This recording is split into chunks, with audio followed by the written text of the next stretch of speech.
Hello, everyone. My guest today is Jan Aleman. He's an entrepreneur and the founder of Servoy. He's got an engineering background with experience in building great software companies. He's now competing in the low-code platform as a service space. Jan, are you ready to take us to the top? Yes, I am. All right, let's talk about Servoy. What's the company do and how do you make money? So I started Servoy 17 years ago based on the fact that I saw that developing business applications was way too difficult and taking way too much time.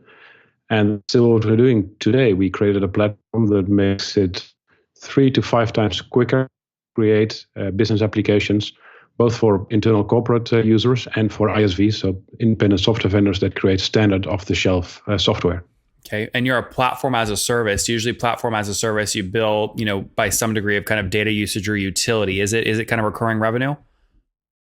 Yes, I would say 80% of our revenue today is recurring. That's great. And what do you price around? What data metrics? So we price around usage of the platform. So typically with corporate users, that can be on a per user basis. With software companies, we would typically charge as a percentage of what they charge for their product. So let's pretend you're a software product and you charge $10 per user. Then our cost would be a fraction, obviously a very small fraction of that cost. And it makes it very easy for software companies to get started. You're not investing tens of thousands of dollars to begin with the platform, but you can begin at a very low cost. And you're immediately seeing results by using the product versus building everything by yourself from scratch. So Jan, let me ask you a question. I'm sure you service a wide range of customers, but if I asked you to give me an average, what would you say the average customer pays to use your tool per month or per year? That varies because we serve two distinctly different groups. So on the one hand, corporate clients. So for example, here in Los Angeles, we have UCLA as a customer. Within the hospital, they build custom software applications using Servoy. This is typically done at the departmental level. So you only have maybe 10, 20, 30 users. There are also corporate clients that use Servoy site-wide. So they use it for all of their software development. Then you're looking at thousands of users. Now, if you look at software companies, then because they're paying a percentage, that can also vary depending on their own size. So usually, in reality, it's around 2% of their total revenue. So let's say as a software company, you're billing $200,000 a month, then your cost to Servoy will probably be $4,000 to $5,000. So typically, very much in the realm of what you would be paying to your infrastructure company typically, but now you get a full stack, so full development, testing, deployment, integration, and rapid application development tools. So Jan, would you say kind of that $5,000 per month price point, that's a fair representation of kind of your minimum, would you say, or is that closer to an average? I would say that it's on the low end of our average. If you look at ISVs, it's sort of on our average when I look at corporate clients. I see. Very good. Okay, so I want to put this on a timeline now. You said I want to make sure I heard this right. You said you found the company 17 years ago? That's right, yes. You were ahead of your time. Yes, we were probably too early. So the first years we had a pretty tough time in selling this. How tough? And even now, it was very hard. It was finding customers one by one. Marketing was very difficult, and that has gotten much better in the past years. Where now the gardeners and the foresters have defined low code as its own separate market. Although we feel that we are a bit in the middle, so we're not entirely in the low code space. Because while low code is great, it's not very capable of building complex business applications. It's usually only used for very small point applications. Our platform is typically used for broader applications. On the high end, you would use tools like Java and .NET, with which you can basically build anything, but you need a very high budget. You need a lot of people to throw at the problem. We nicely fit in the middle. So this used to be the 4GL space. So back in the days, you had all these great 4GLs that you would use to build business applications, and we live there. So right between the low-code environments on the low end and do-it-yourself platforms on the high end. Well, you survived the tough part. Now the mainstream is kind of more open to this kind of tool, and I think there's still a lot of growth ahead. That being said, over the past 17 years, Jan, how many customers have you scaled to today? So today we're serving a little bit more than 1,000 customers. And growing at the moment. So in our first years, we obviously, when you're growing from $1 to $2, you can easily double your revenues. In the past 5 years, we've sort of stabilized that at around 30%, and that's the revenue rate at which we can grow without doing external funding. We may be considering in the next few years, now that the market is much larger than it used to be, to do an additional funding round, and we believe that with an additional funding round, we could put the growth rate back to 100% year over year. And can you give me a sense, Jen, in terms of generally speaking, what your ARR is at today?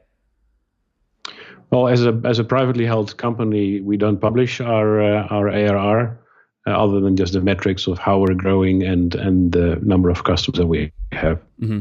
Well, something I'm doing here is wrong, because if I take the 1,000, unless you're going to totally surprise me here, 1,000 customers times that 5,000 price point, which you said is on the low end of your average.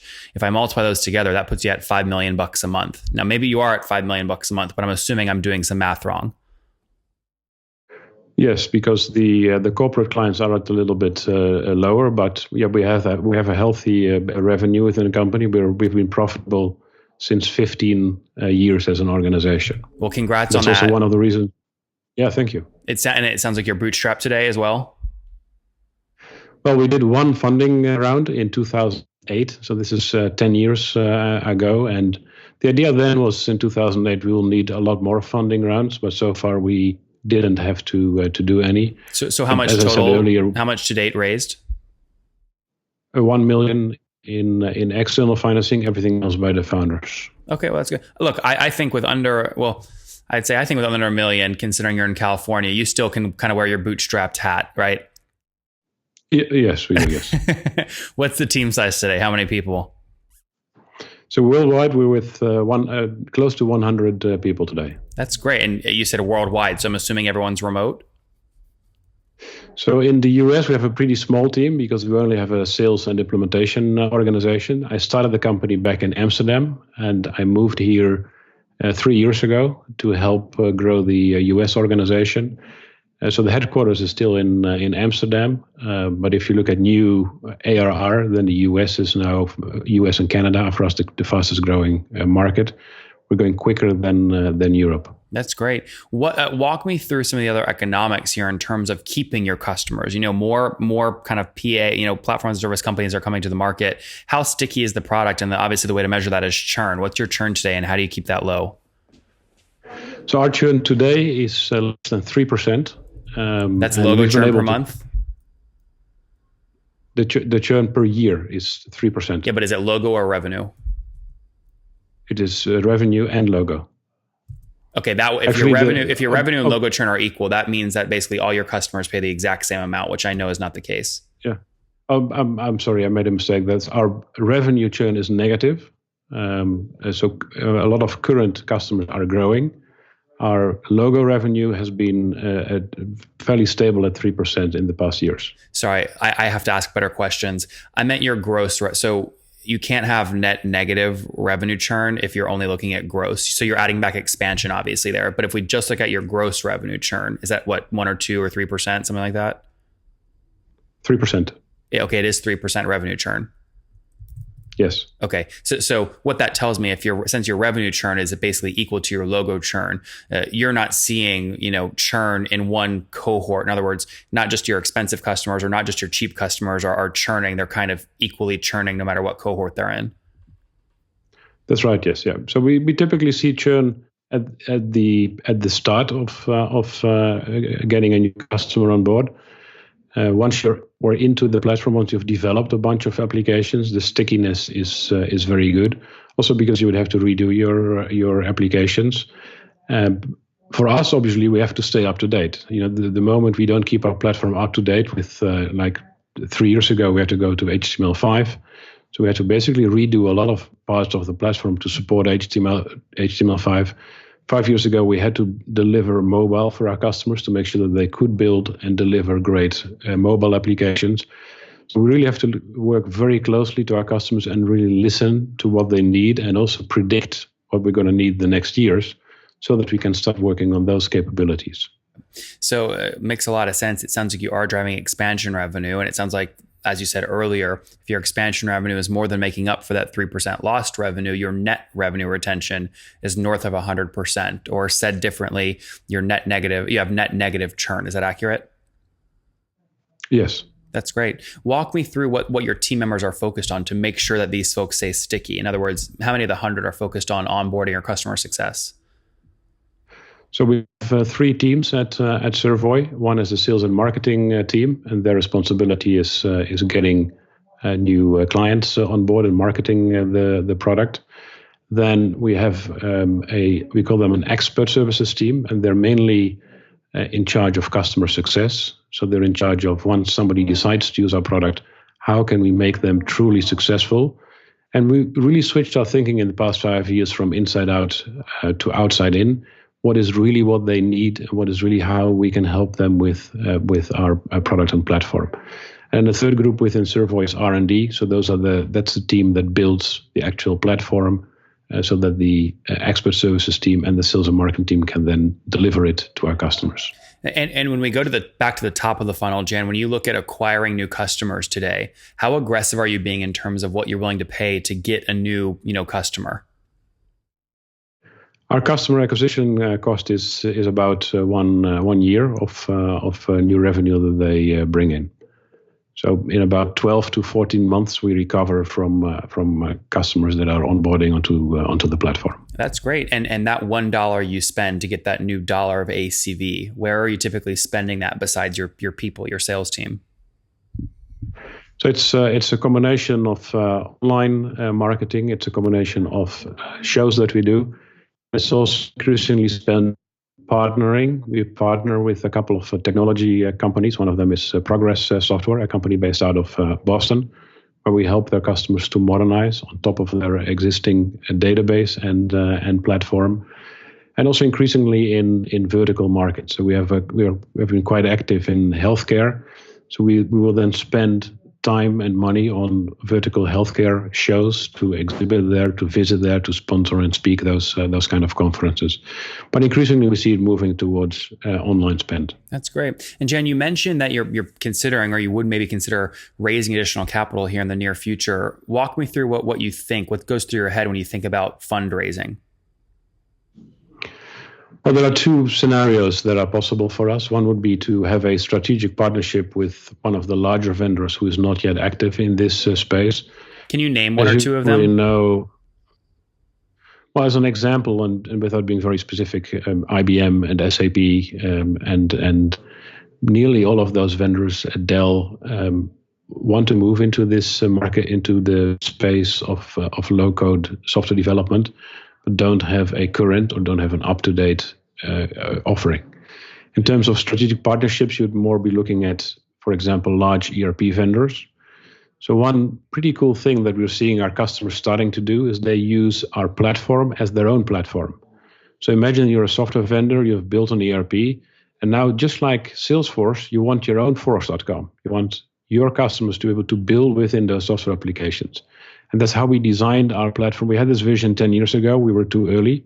But now we are seeing our partners starting to do that. And for us, that's an additional sales channel. We see a partner, an ERP vendor that has maybe 1,000 end customers, and they start to offer Servoy as a platform to their customers, so those ERP users can build their own in-house custom applications. Makes sense, Jan. Is there an ARR target that you're waiting to hit before you seriously consider raising?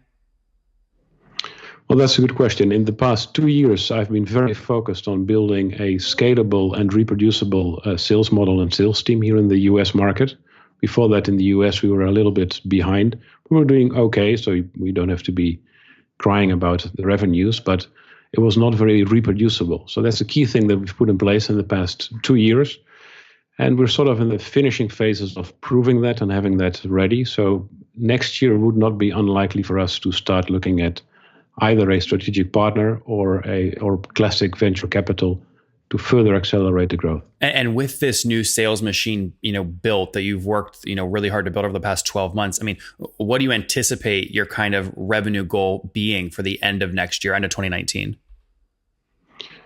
Well, in terms of growth, if we do any funding, we would like to see our ARR go back to 100% year-over-year growth compared to the 30% year-over-year that we're doing right now. Sorry, I meant before you look at funding, to make sure that you go into that funding conversation with all the leverage and all the chips. What's your ARR target you want to hit before you seriously consider raising capital?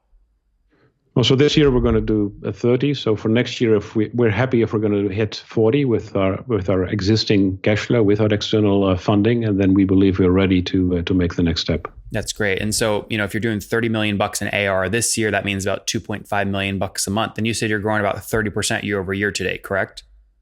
That's right, yes. That's really healthy growth for only $1 million raised back several years ago. And that means that about a year ago, November 2017, you guys would be somewhere around $1.8 million a month? Well, yes, the growth has been healthy, but on the other hand, you have to keep in mind we've been doing this 17 years. It's not like we started yesterday with $1 revenue. Hey, I like slow growth. I love, you know what I love, Jan, about what you've built? I love that when I take your ARR and I take your funding and I divide, you have 30 times the ARR versus what you've raised. There are very few companies that are funded that you can say that about. Right. So I think it's impressive. I think it's great. Okay, thank you. Not that my opinion matters, but I think it's impressive. All right, let's wrap up here, Jan, with the famous 5. Number 1, what's your favorite business book? That's a good question. I haven't made a list actually in quite some. What's the last one you read? The last one I read is How to Fail at Nearly Everything and Still Win Big.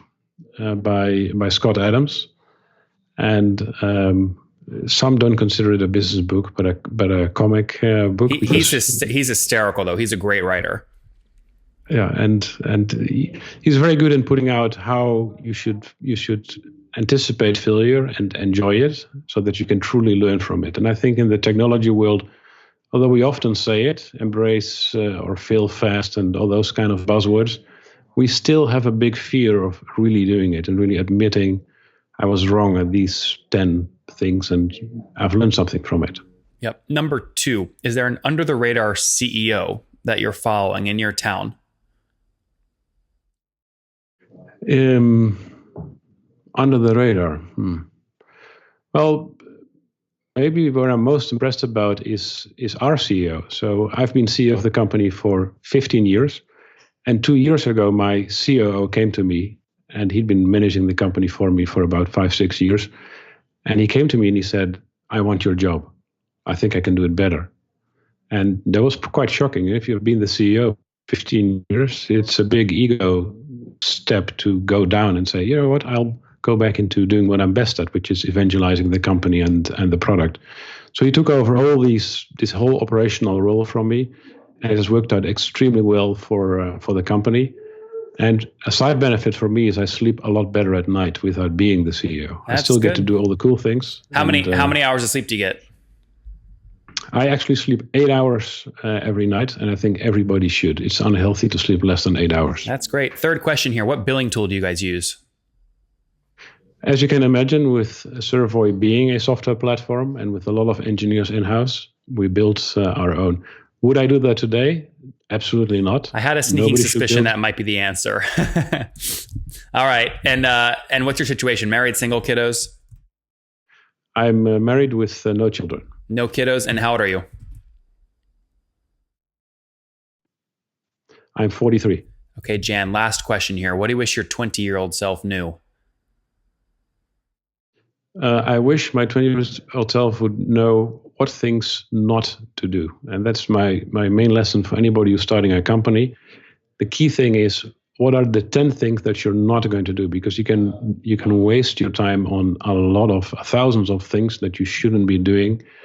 Have a laser sharp focus on what you want to achieve with your business and begin there, and don't do all the unimportant things. Learn to say no, guys. 2001, Servoy founded again by Jan here. Now the team is 100 people. Again, ushering in really platform as a service, probably actually a little early to market. Now they're really hitting their stride with over $30 million in ARR on just $1 million raised. I love the efficiency there. Over 1,000 customers today, growing 30% year over year, less than 3% revenue churn annually, and net revenue retention north of 100%. The economics are also healthy. $1 in terms of CAC gets you $1 of new ACV. So their payback period less than 12 months. Again, 100 people based in remote locations as they look to scale and potentially raise middle of 2019. Jan, thanks for taking us to the top. Thank you very much.